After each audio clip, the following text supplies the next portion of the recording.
Are there really unicorns? Does the legend of Behemoth in its fight with Leviathan actually happen? Our spiritual and healing book of God, the Bible, is filled with stories of supernatural beings and wondrous events that have captured the imagination of believers for centuries. Among these tales are mysterious beings whose origins and purposes remain shrouded in mystery. In this video, we will explore the top 10 most strange and mysterious beings in the Bible, look into their origins, significance, and the mysteries that surround them. Number 10, 24 elder beings or elder angels. In the Bible, there have been descriptions of many kinds of entities that have intrigued us for years, notably the 24 elders, who are beyond our knowledge and sight. Let's look at the ideas of these elders. Now think this: there is a majestic throne room in heaven that is filled with heavenly light and power. This place is remarkable. It is home to the universe's most powerful being. The 24 elders, with their mysterious presence and significance, add a layer of intrigue to the heavenly realm. Their role in the divine hierarchy remains a subject of fascination and speculation among scholars and believers alike. The 24 elders are described as wearing white robes and crowns of gold, and are seated around the main throne, which we can take as symbolizing their authority and purity in the presence of God. It is possible that they also constantly worship, given that being close to God's throne. But if it's true, then their constant worship and reverence for the Almighty further highlight their importance in the heavenly realm.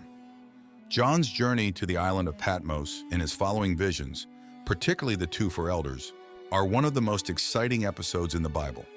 These elders are often seen as representing the saints of God, serving as a reminder of the ultimate reward awaiting those who remain faithful to Him. One of the first things to look at is Revelation 4, which says, "Surrounding the throne were 24 other thrones, and seated on them were 24 elders. They were dressed in white and had crowns of gold on their heads." Revelation 4:4.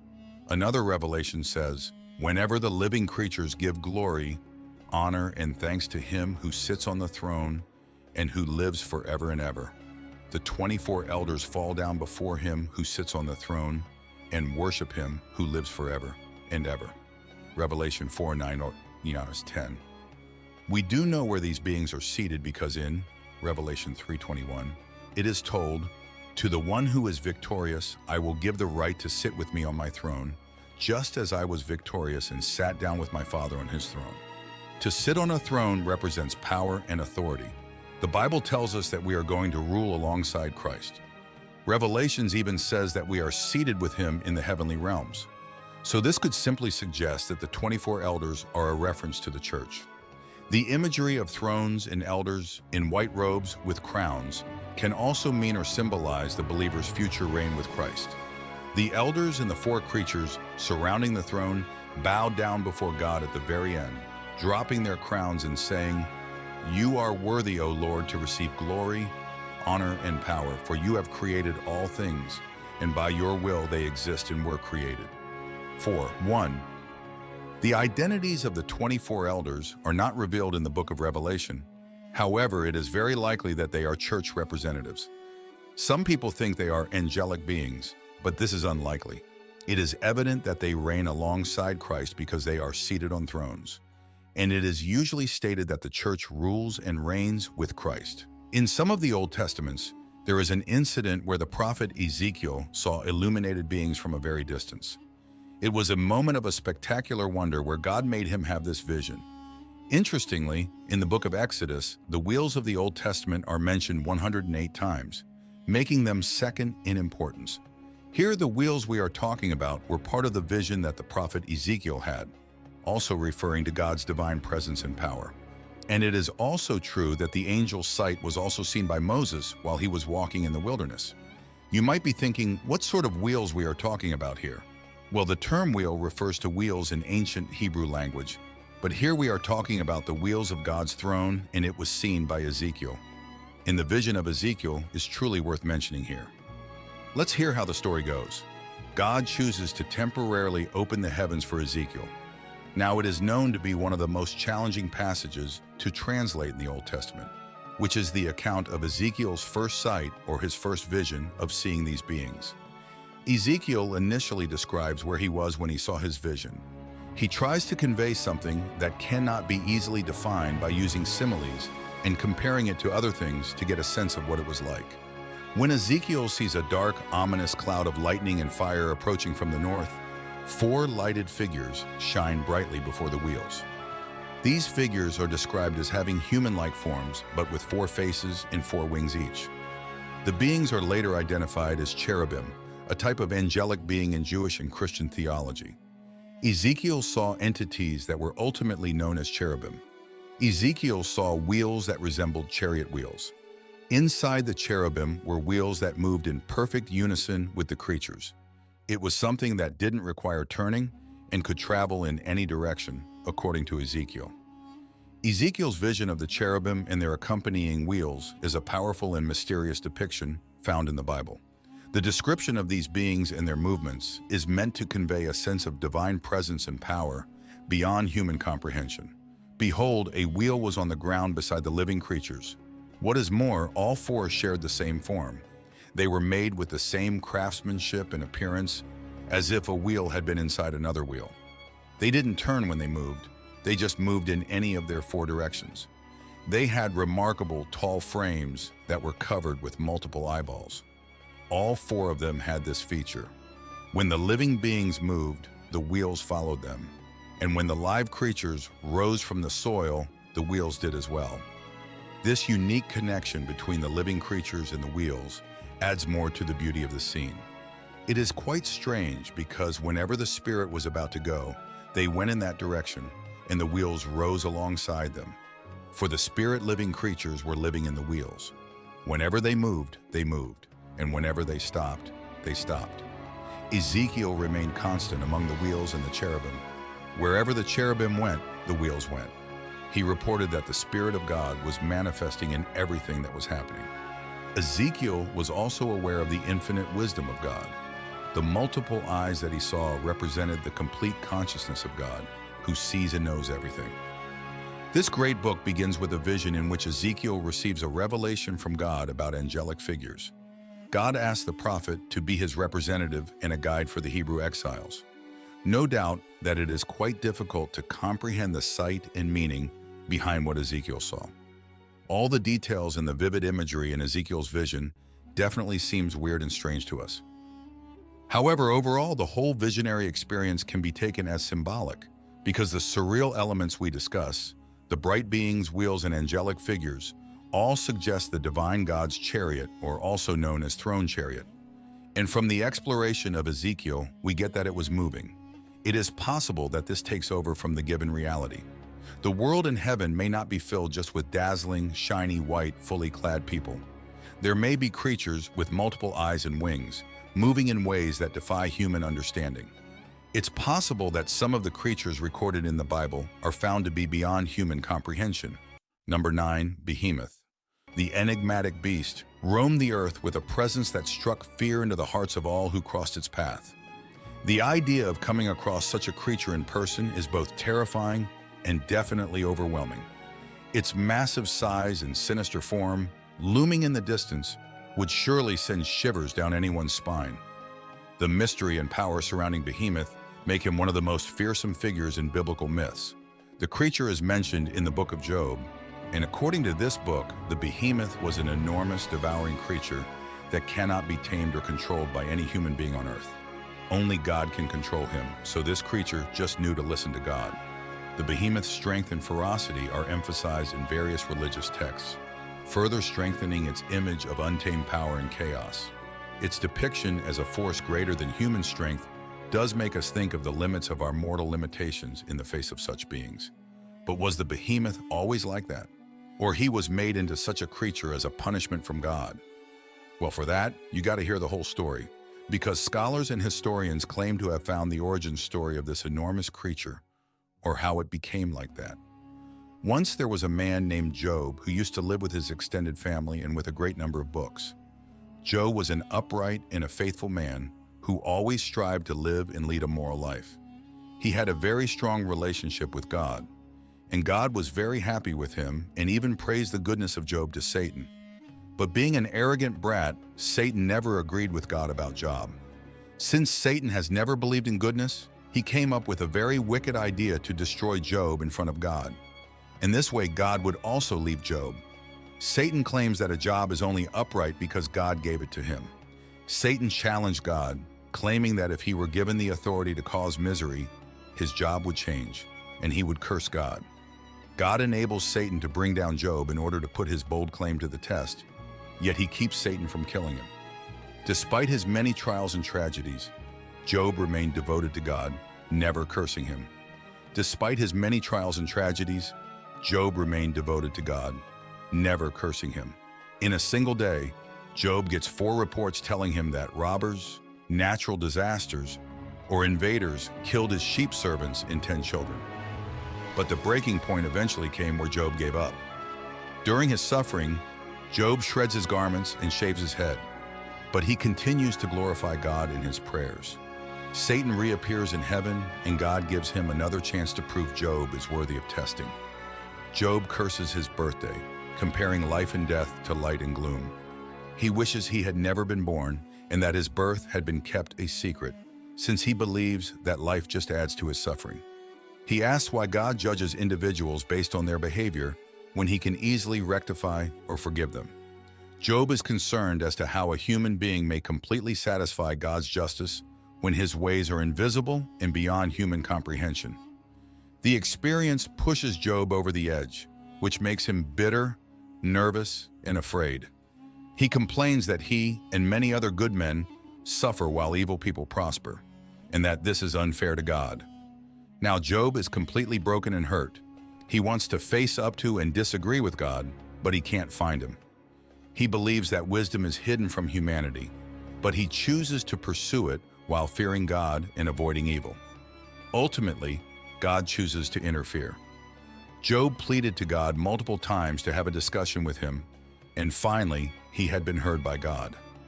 God approved his request. There were times when God spoke to Job even during some kind of tragedy. Most probably it was to reassure Job of his presence and power, even in the midst of suffering.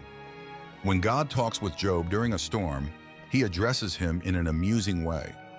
God tells Job that it is foolish to think that God should explain himself to him. He asks if Job is capable of making judgments. Now Job is made to feel small. Eventually Job says, "I am unworthy. How can I respond to you? I placed my palm over my mouth. I spoke once but didn't respond twice. I won't say anymore." In the second cycle, God speaks about his creations rather than himself as the creator. God's response to Job shifts from explaining his power to showing the wonders of his creation, bringing out the limitations of human understanding. It is also to humble Job and remind him of the vastness and complexity of God's work. He again asked Job for his thoughts on the behemoth, as if these amazing animals contain the solutions to important life matters. Look at the behemoth, which I created with you. It eats grass like an ox, its legs are strong, and its belly muscles are powerful. Its tail moves like a daceta, the skin on its thighs is tightly knit, its bones are bronze tubes, and its limbs are iron bars. Only its creator, armed with his sword, is able to approach this first by only God's methods. A while back, the focus was more on the mystery of animal creation, but now the attention has switched to fear and the splendor of God's creations. The behemoth symbolizes the power and majesty of God's creations, bringing out the intricate details and strength. Historians have long debated the existence of a few biblical monsters, including the behemoth. In the modern natural world, the behemoth is most often referred to as hippopotamus. Although some believe to say the exact kinds, elephants and water buffalo are also found to be similar to the shape of behemoth. See, there are a lot of things to be reaffirmed by the historians and scholars about its qualities, behaviors. But there are 2 aspects which all of them agreed and certain about. Firstly, its size is very huge. And secondly, it has a stomach with a big belly button. We can say that it's like a dinosaur either. That suggestion has also been ruled out. In the opinion of some young Earth enthusiasts, the creature Job was referring to was most likely not a dinosaur, or because animals that hatch from eggs typically have short navels. It is certainly a very marvelous creature, which is why God took pride in talking about this extraordinary creature when he was discussing with Job about its size, appetite, and creation. It is obvious. If Job couldn't compete with his fellow giant, how could he compete with God, the creator of the behemoth? The behemoth, a hippopotamus, was a creature that lived with humans. Legend has it that the behemoth was created by God to show his power and majesty to humanity, as it was a creature of immense strength and size. Many people believe that God wanted to create the hippopotamus, one of the world's largest, most powerful, and most dangerous land creatures. The hippopotamus was well known in biblical times, particularly in Egypt, where the Romans limited their population due to crop damages. People also gave him another name. The hippopotamus is also called the river horse, due to its large size and semi-aquatic nature. Despite its intimidating appearance, the hippopotamus is actually herbivorous and primarily feeds on grasses. The hippopotamus has a strong connection to the Nile River. He spends most of his time submerged in water to stay cool. Studying all these aspects, an image of a hippopotamus with its jaws open is powerful. But most biblical scholars consider the beast to be an elephant. And these scholars also have some interesting points to prove, such as in Hebrew terms, behemoth refers to a four-legged beast, and because of that they believe it might be an elephant. However, the description of this creature does not match with any living animal today. According to verse 19, the beast described in Job's account was too powerful for the people of that time to defeat. These characteristics cannot be credited to any living animal. Humans have hunted and slaughtered elephants throughout recorded history and domesticated them for a variety of purposes, including agriculture and war. The book of Job did not exaggerate when it characterized the behemoth as the greatest of God's ways, so mighty that only the one who created it could bring his sword near it. Number 8, Leviathan. There is another creature who will fight with Behemoth, and you can say that only this creature with its immense ferocity can challenge a creature like Behemoth, and that mystic being is Leviathan. Jewish legends say that during the Messianic era, the righteous will see a magnificent battle between Behemoth and Leviathan, and then feast upon their flesh. Though the Behemoth is referred to as the beast of the land, Leviathan claims the water as his domain. It has double-thick armor plating down its back and muscular folds throughout its body. It releases fire. Its skin is as tough as stone. To summarize, it is hardcore rock and roll. Its name is connected with the unknown, scary sea animals that old sailors used to tell stories about, and map makers inscribed on their maps with warnings of danger. There be monsters here. While others have speculated that it could have been a crocodile or a particularly cranky whale, it's hard to imagine that with fire-breathing rock monster. Like the Behemoth, there has been much discussion about the Leviathan over time. The Leviathan represents both the untamed forces of nature and the power of God. It serves as a reminder of human pride's limitations and the need for humility in the face of heaven's might. The Leviathan is often depicted as a massive creature with scales and sharp teeth, capable of causing destruction. Some interpretations even suggest that it could be a metaphor for chaos and evil in the world. Overall, the Leviathan remains a mysterious and intriguing figure in mythology and folklore. The Leviathan is mentioned multiple times in the Testament. According to the majority of these verses, the Leviathan is a genuine beast that people knew about, but from a distance and by reputation rather than sight. Psalm 104, 25 and 26. God deserves praise for creating the home for the Leviathan to face Job's inflated perception of oneself. In the chapter, God depicts the Leviathan's size, strength, and wrath. 41, 1, 5. Number 7, cherubim. Let's move on to our next mystical creature, cherubim. God established a group of angelic beings known as the cherubim.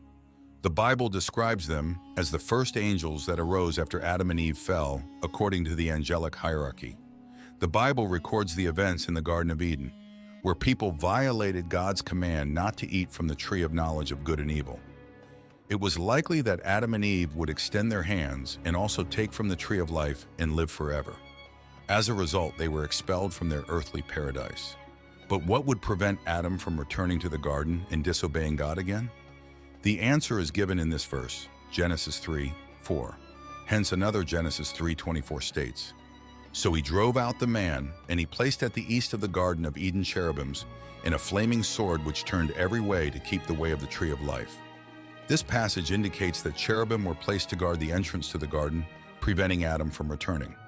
According to these two Bible stories, God exiled humanity and positioned the cherubim in the flaming sword, which turned every which way to guard the path to the tree of life, on the east side of the Garden of Eden. And the cherubims appear to have the primary job of declaring man's wickedness and protecting God's presence from sinful men, much like Adam wanted to go back to the Garden of Eden. The cherubim reminded him that he had violated God's laws. The high priest of Israel was permitted to enter the Holy of Holies once a year to gaze at the mercy seat. Number 6, Melchizedek. Next on our list are humans only. Now we'll talk about the only human on our list, a Bible character who is more mysterious than Melchizedek himself. When we first meet him, he lives in Abraham's time. Even the name Melchizedek conveys a sense of mystery. In chapter 10, he quietly enters Ezekiel's picture of the cherubim. This figure is none other than Melchizedek, a priest and king of Salem who appears briefly in the book of Genesis. Despite his brief appearance in the Bible, Melchizedek is seen as a significant figure due to his role in blessing Abraham and receiving tithes from him. His mysterious nature and connection to both Abraham and Jesus Christ have made him a subject of fascination and debate among scholars and theologians. Some interpretations even suggest that Melchizedek could be a pre-incarnate appearance of Jesus Christ himself. This enigmatic figure continues to pose curiosity and discussion in religious circles. He appears in both the Old and New Testaments. Our epic story starts with a man named Abraham. True to his name, many of us are unfamiliar with how names work in Hebrew, yet names in the Bible are more than just descriptive. They also convey authority. For example, God gave Adam the moniker "from the earth," which described what Adam was made of. A name can also refer to the role of the named in the biblical narrative, such as Nabal, a foolish man whose name means fool. Names in the Bible can represent human hopes, divine revelations, or as illustrations for predictions. Accordingly, Hebrews 7:2 gives the name Melchizedek a special meaning. It signifies the king of righteousness, or the king who is righteous. In this way, names in the Bible carry significant weight and often provide insight into the character or purpose of the individual.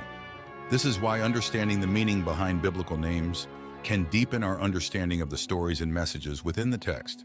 For example, the name Isaac means laughter, representing the joy that he brought to his parents Abraham and Sarah in their old age.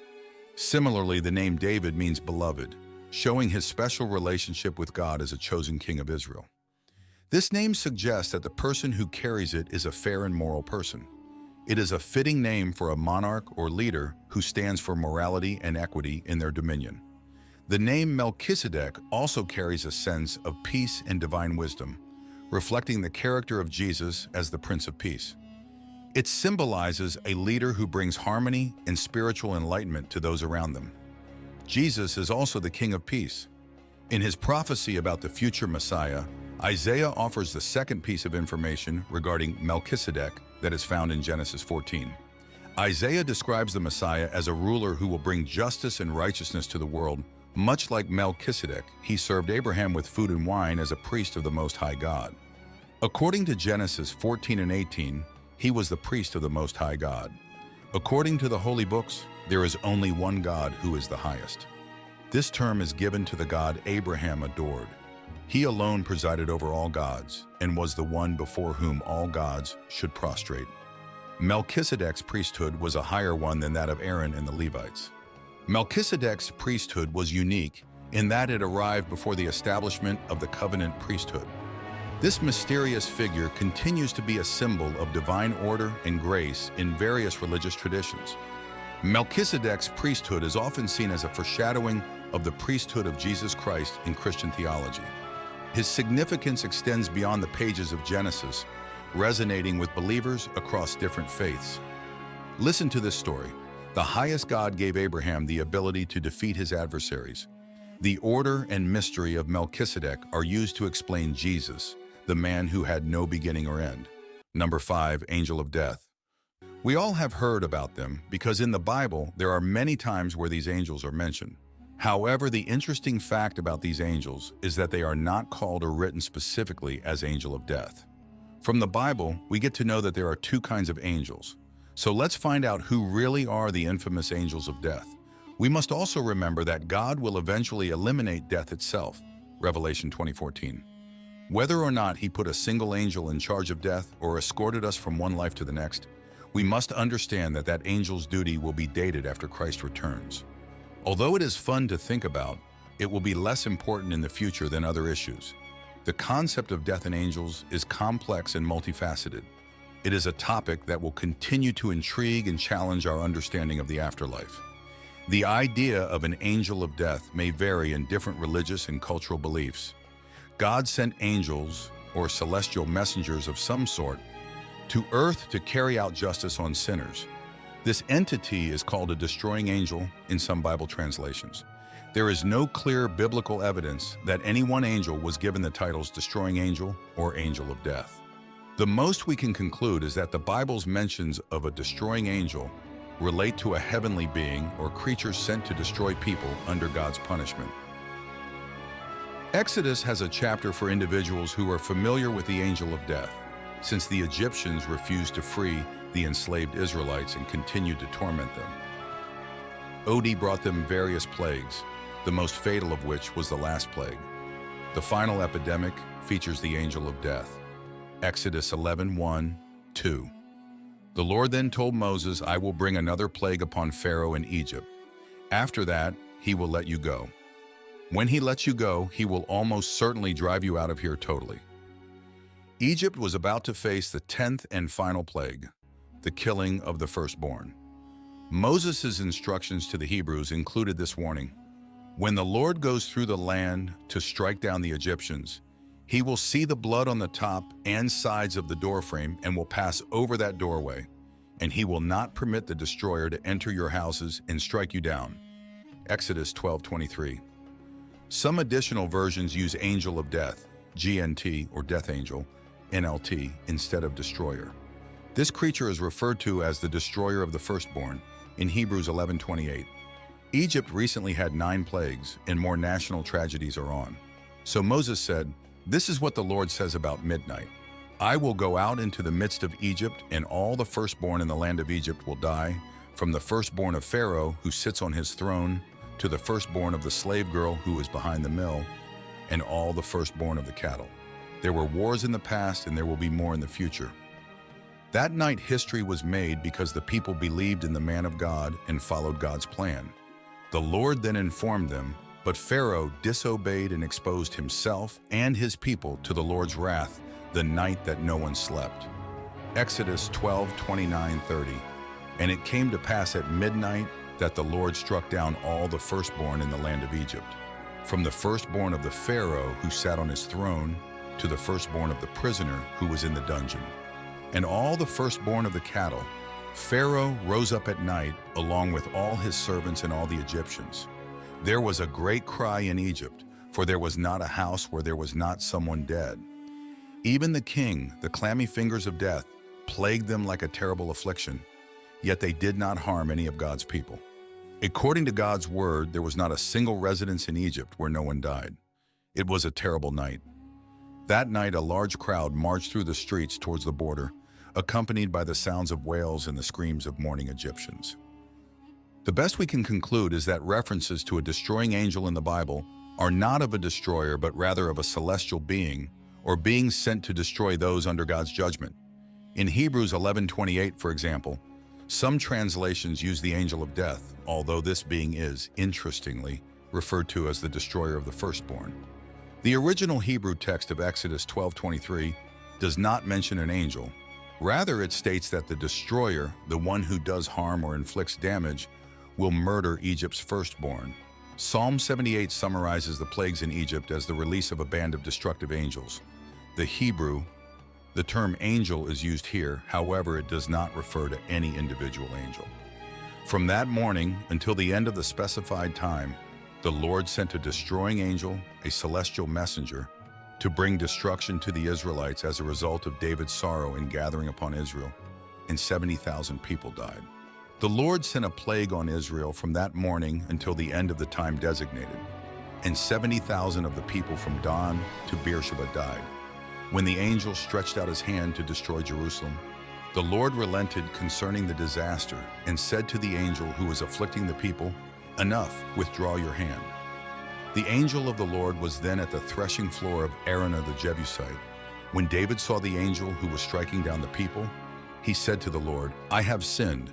2 Samuel 24:15-17. Interestingly, the original Hebrew text of Exodus 12:23 does not mention an angel at all. It simply says that the destroyer or the spoiler or the one who causes damage would slay the firstborn of Egypt. It could have been the Lord himself who was the destroyer, although the possibility exists that God sent an angel to do the deed. Psalm 78 recounts the plagues in Egypt and sums them up as God's unleashing of a band of destroying angels. Verse 49. The Hebrew word for angel is used here, but it is not limited to one particular angel. During King Hezekiah's reign, the Assyrians who assaulted Jerusalem encountered what could be called an angel of death or a destroying angel. That night, the angel of the Lord went out and killed 185,000 in the Assyrian camp. When the people woke up the next morning, there were all the dead bodies. 2 Kings 19:32-35. In this verse in 2 Samuel 24, the destroying angel is referred to as the angel of the Lord, which many scholars interpret as a reference to Christ in a pre-incarnate appearance. King Herod's judgment mentions another angel who inflicted death and destruction. An angel with a deadly mission, known as the angel of the Lord, bearing a sword warns Balaam, Numbers 22:31-33. In addition, Jesus states that angels would be part of the final judgment of the wicked, Matthew 13:49-50. When David saw the angel attack the people, he admitted to the Lord that he had sinned against the seraphim. Seraphim are divine beings created by God for service and worship. These angelic creatures with 6 wings are constantly present before God's throne. According to the prophet Isaiah, seraphim are 6-winged, burning angels who surround God while he sits, raise the throne. When David saw the angel attack the people, he admitted to the Lord that he had sinned against the seraphim. Seraphim are divine beings created by God for service and worship. These angelic creatures with 6 wings are constantly present before God's throne. According to the prophet Isaiah, seraphim are 6-winged burning angels who surround God while he sits. Seraphim are often associated with purification and cleansing, symbolizing their role in glorifying God's holiness. In Christian tradition, they are considered one of the highest orders of angels. Seraphim are described as calling out to one another, "Holy, holy, holy is the Lord Almighty. The whole earth is full of his glory." Isaiah 6:3. Their role in praising and glorifying God is emphasized throughout various religious texts. Isaiah chapter 6. The word seraphim, which means burning ones, is only used in one Bible verse, Isaiah 6. Isaiah expresses his powerful picture of God's heavenly court. In that biblical passage, the prophet witnessed God sitting on a high throne, surrounded by winged angels known as seraphim. Seraphim, what this means is that these helpful angels are content with God. Isaiah shows the seraphim as having faces, hands, and voices, implying that they are human. Isaiah 6:1-2 during the year of King Uzziah's death. I saw the Lord sitting on a high and lofty throne, and the ends of his garment filled the temple above him, where the seraphim each had 6 wings, 2 for covering their faces and feet, and 2 for flying. These angels could seem like burning flames. God created the seraphim as sinless beings. When the seraphim declare that God's glory fills the entire earth, they are not to be taken lightly because of their closeness to God and their candid praise. They are providing a first-hand account of what descends from the top of heaven. God's glory is infinite, incomparably precious, and so powerful that it cannot be contained in a single realm, as the seraphim's supernatural viewpoint makes clear.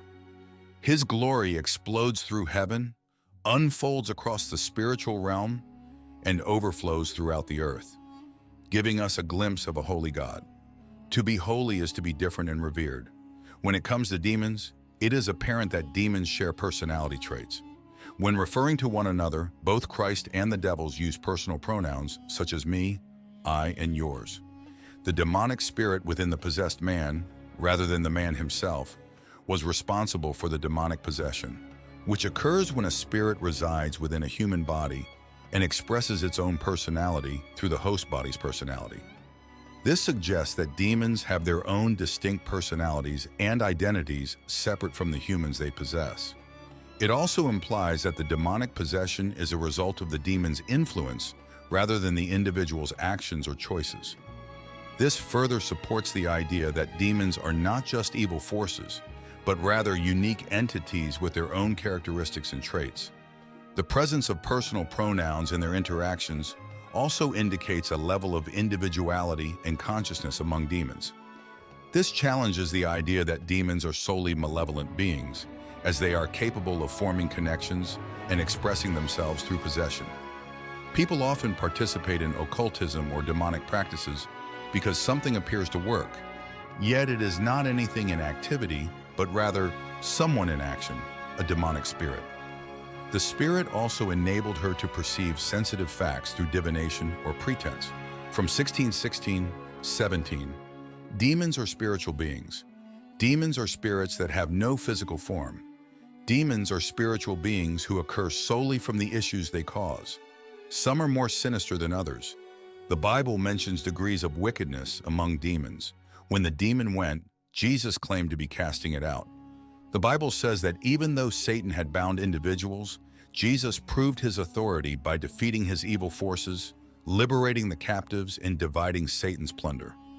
Jesus' ability to cast out demons confirmed his power over evil and his mission to bring freedom to those who were oppressed. The Bible also teaches that believers have the power to resist demons through prayer, faith, and the Word of God. Number 4, Lucifer. Lucifer, a personality, appears in Isaiah 14. Lucifer's Latin root means light-bringer, whereas the Hebrew form is morning star. Lucifer appeared as a brilliant and bright, majestic being that exists in any language. He was a highly ranked angel. Among God's chief angels was Lucifer, beside Michael and Gabriel in God's heavenly hosts. However, at some point, Lucifer committed a catastrophic crime by challenging God. Luke 10:8. Lucifer got so infatuated with his own beauty, brilliance, power, and status that he began to crave the respect and glory that only God deserved. This pride reflects the genuine beginning of sin in the universe, occurring before the fall of the human Adam by a time that is unidentified.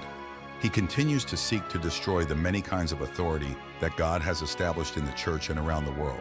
When Lucifer was exiled from heaven, he resumed his rebellion, establishing his own realm in opposition to God's.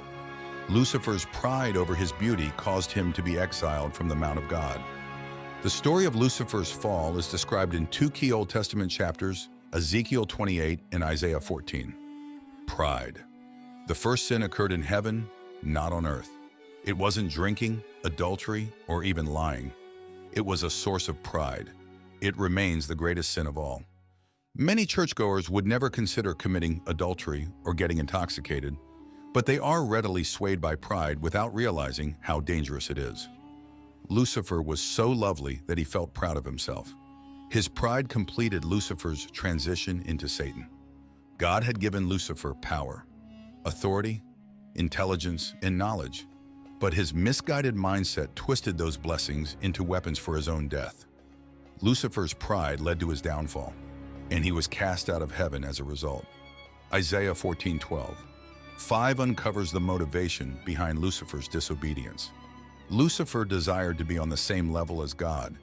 He imagined himself to be so brilliant, gorgeous, and magnificent that he claimed, "I could be God."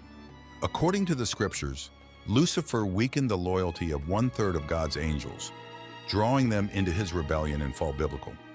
Scholars largely agree that Lucifer was in charge of orchestrating worship in heaven. He was a musical genius who continues to use music to charm humans. "I threw you to the earth," Ezekiel 28:18. This doesn't mean that Satan had no further access to heaven, for other scripture verses clearly indicate that Satan maintained this access even after his fall. Job 1:6-12, Zechariah 3:1-2. However, Ezekiel 28:18 indicates that Satan was absolutely and completely cast out of God's heavenly government and his place of authority. Luke 10:18. The battle lines were established, and he was exiled from God's presence after boasting about his wisdom and beauty and plotting his rebellion against him. He was treacherous. Lucifer was accompanied by angels in his banishment. Number 3.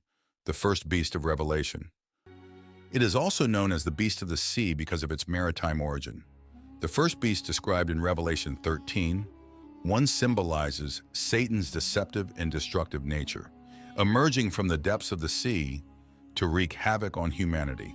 It has a feisty summer style with 10 horns with crowns on top, the name of blasphemy imprinted across all 7 of its heads, bare feet, and lion lips. This beast represents Satan's attempt to deceive and conquer humanity through worldly power and authority. It's also reported as receiving a death pounding to one of its heads before magically recovering itself, which most likely makes it highly popular as all the world wondered at the beast. The first beast appears a few pages later in Revelation 17, 7:18, where an angel appears to explain that the creature was a metaphor for both mountains and rulers. John did not specify the titles or names he saw on the beast's head as it rose from the sea. However, we can deduce something about their nature by understanding John's time frame and noticing that each of the beast's heads had a blasphemous name, verse 1. The imagery of the beast rising from the sea and having blasphemous names on its heads suggests a connection to the Roman Empire, which was known for its oppressive rule and persecution of Christians. Number 2. Second beast of Revelation. The second beast comes out of the earth, which many agree means that it is coming out of Israel. This beast will also have power, and if you notice, they will cause people to worship the first beast or Antichrist. Because this leader will be some type of religious leader, he is often referred to as the false prophet. It has the voice of a dragon. It has the horns of a lamb. It has, one would assume, other qualities as well. But that's about as much as we're told about the thing's physical makeup. In Revelation 13:11, 16, it is seen tempting humans to worship the first beast by doing tricks such as making the sky rain fire. It also has the unpleasant honor of serving as Satan's tattoo artist, branding its followers' hands or foreheads with the mark of the beast, a mysterious bodily sign denoting allegiance to the forces of evil. Number 1. Nephilim. This is one of the strangest, or you can say a very weird kind of myth. The Nephilims. In Genesis, shortly after Adam and Eve were expelled from the Garden of Eden, humans began to focus on the task of reproducing. While much of it went as expected, there were some noticeable abnormalities. In Genesis chapter 6, it's relayed that the sons of God, usually interpreted as fallen angels, saw that the daughters of men were beautiful and took them as wives, resulting in the birth of the Nephilim. The presence of the Nephilim raised concerns about the potential consequences of such mixing between divine and mortal beings. This event was considered a pivotal moment in human history, leading to God's decision to send the Great Flood to cleanse the earth of corruption.